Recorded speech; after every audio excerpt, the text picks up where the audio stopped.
Jadi sebetulnya keputihan itu ada dua ya. Jadi ada keputihan yang sifatnya fisiologis sama keputihan yang sifatnya patologis. Nah, pada beberapa kasus yang misalnya fisiologis ya, itu bisa terjadi pada kasus misalnya orang yang mau haid, itu karena pengaruh hormon. Jadi dia getah vaginanya lebih banyak. Atau orang yang hamil, itu juga getah vaginanya lebih banyak. Jadi seolah-olah kayak keputihan. Atau misalnya ya orang yang habis hubungan seks, itu juga bisa karena dia terangsang getah vaginanya juga lebih banyak, jadi seolah-olah kayak keputihan. Itu yang fisiologis. Sedangkan yang patologis adalah keputihan yang disebabkan karena reaksi inflamasi atau infeksi gitu. Nah, bahaya atau enggak ya kalau emang misalnya dia merupakan keputihan yang patologis, kalau tidak diobatin itu bisa menyebabkan akibat yang kurang baik pada si penderitanya.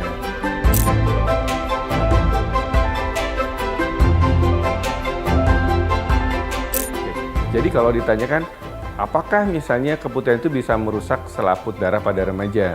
Yaitu sebetulnya enggak. Ya, karena selaput darah itu biasanya paling sering rusak itu akibat trauma.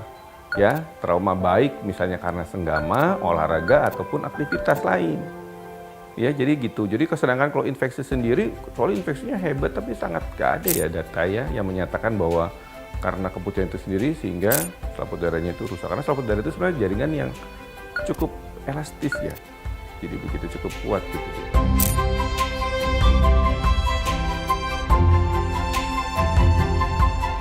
Oke, jadi ada tips ya bagaimana kita bisa membedakan satu antara keputihan itu fisiologis sama patologis. Dan kapan kita harus ke dokter, ke bidan atau ke dokter spesialis kandungan atau dokter kulit gitu ya, kulit kelamin kalau emang misalnya kita mengalami keputihan. Kita punya satu patokan yaitu keputihan itu bersifat patologis kalau misalnya dia berwarna ya, jadi misalnya berwarna kuning, kehijauan atau coklat ya, ada darahnya. Kedua adalah dia berbau. Baik dia berbau amis misalnya, berbau tidak enak atau misalnya berbau busuk. Dan yang ketiga kalau ada keluhan subjektif, ya jadi keluhan subjektif itu misalnya gatel atau misalnya sakit, perih, ya atau rasa panas di dalam vagina. Nah, tiga hal tadi itu bisa jadi patokan, ya untuk membedakan antara keputihan yang fisiologis atau patologis.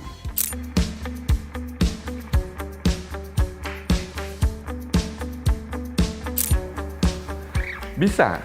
Saya punya beberapa pasien saya yang menderita diabetes, ya.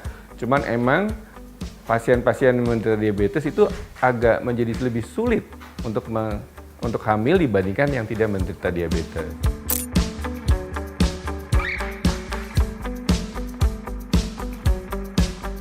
Pada kehamilan itu ada hormon plasenta yang juga membuat gula darah itu menjadi lebih tinggi.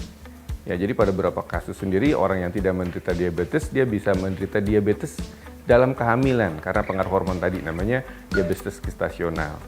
Nah, apalagi yang sudah menderita diabetes, jadi gula darahnya cenderung akan menjadi lebih tinggi. Jadi kita harus lebih hati-hati. Dan diabetes itu berkorelasi dengan komplikasi-komplikasi yang ada.